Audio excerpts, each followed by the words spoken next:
Hey everybody, welcome to another episode of Can We Make It to the First Corner Without Contact? Here we go, we get a good start.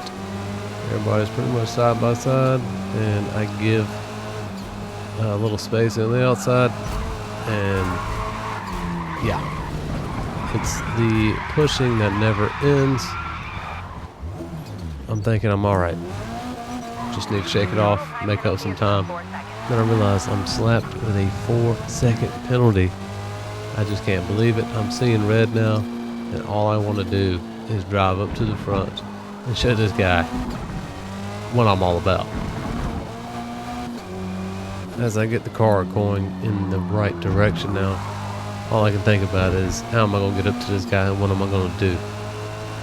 As I come down the straightaway, he throws down some thanks, and I throw back another compliment as well. And now I'll just focus on running good laps so I can get back up to the front and possibly race for the lead.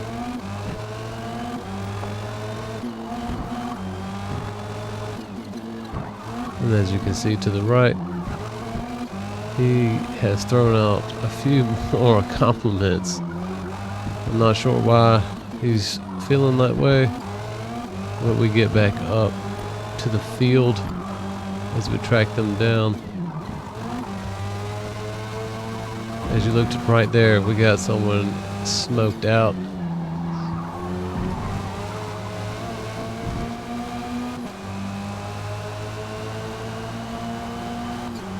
I look up ahead and I'm finding our nemesis straight ahead. As you look to the right, there's still more pleasantries happening. Everybody just seems so damn friendly in this lobby, and I just can't get enough of it.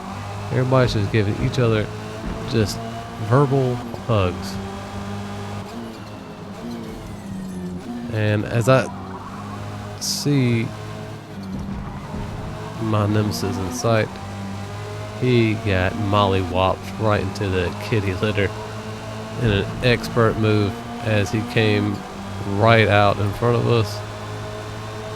And wow, what a move. That's an easy way to gain positions in this game. Audi on Audi crime. As I come up behind Cluck Kid here, I'm looking to the inside as he swings a little bit wide.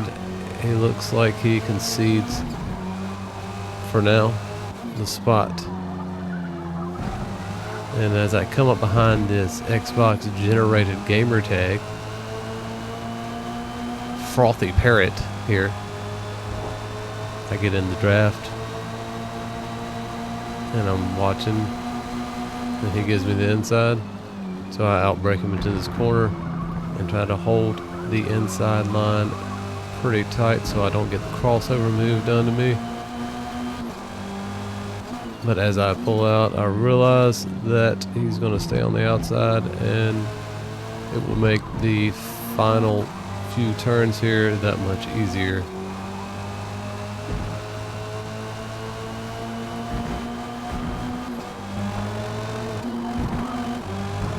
Let's fast forward through the 5th lap here, as there's not a whole lot of action going on. We're just chasing down 2nd and 3rd place.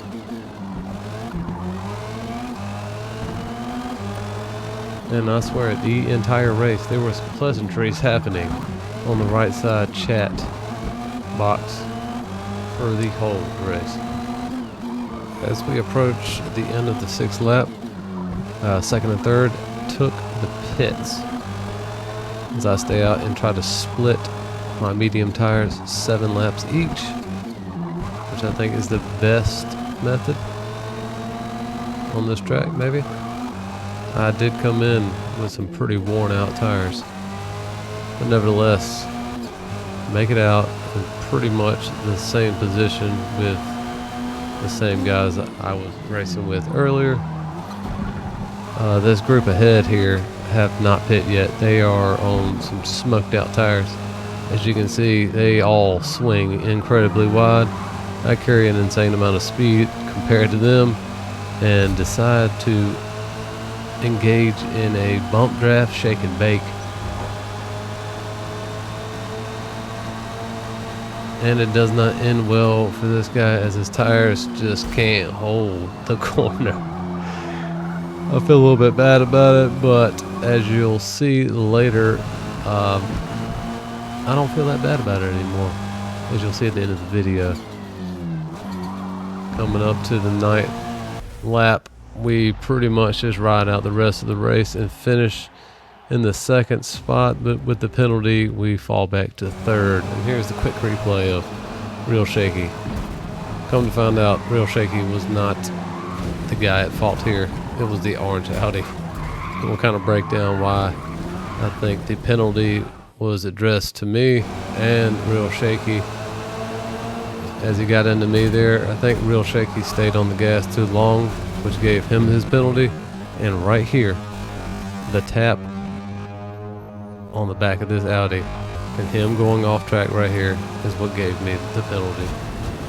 But if you go back and look at the beginning of the race, I wasn't even on the gas whenever I hit him. I was on the brakes. So I'm not really sure how the penalty system's logic is working. But nevertheless, I took a big L on the penalty system, as everybody who's racing Forza knows all about. Now we're breaking down a GT2 series. And of course, the first corner is a good one. As we're braking quite modestly here, we get a nice slam. Okay, first corner, we're still on the track. Let's continue on. I lost a few spots from that, but I'm not going to be too upset about it. It's a long race. Trying to take it easy, and then another slam. So I'm just thinking, I'm just going to pull over. You know what, you can go ahead. So I return the favor and declare that 2 wrongs do make a right. His half-second penalty and my half-second penalty match up quite nice. As the race continues, I decide not to pass him, because why would I? Because in this corner ahead, he's probably gonna just run into me again. So I get up on his tail trying to make him nervous. And my blood pressure's running a little bit high right here, and that's why you don't see nothing right here. I might have run a little bit wide there, not paying attention. It could have been it, I don't know. Anyway, I get back on the track and realize that I'm stuck behind a slower car in a track that's as narrow as it gets. I mean, it's barely 2 cars wide. I realize this part of the track here is a pretty much no passing zone, unless someone really screws up and gives you the inside. So as we come through these corners here, I just kind of got to stay behind them and not wreck them.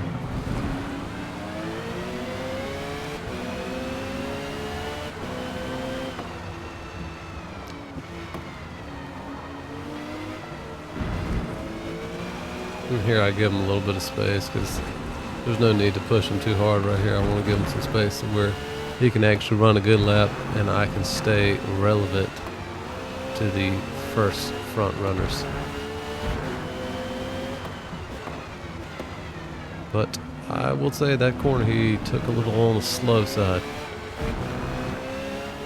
But I kept my distance so he can stay on the track and we all can enjoy a good race.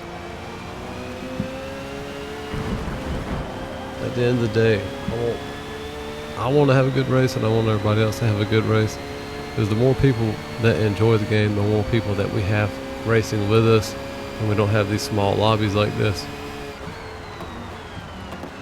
To come down to the end of the straightaway, outbrake them and take them on the outside.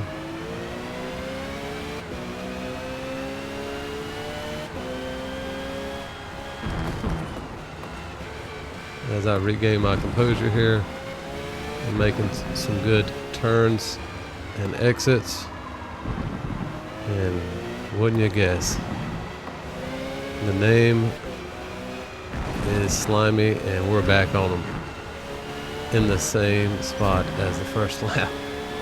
It's unbelievable. I'm doing the same thing. This time I stay a little bit closer to him, trying not to give him too much space as I get him a little bit nervous. He drives off in the dirt, and then we'll pick up a free spot as someone sends it into the grass.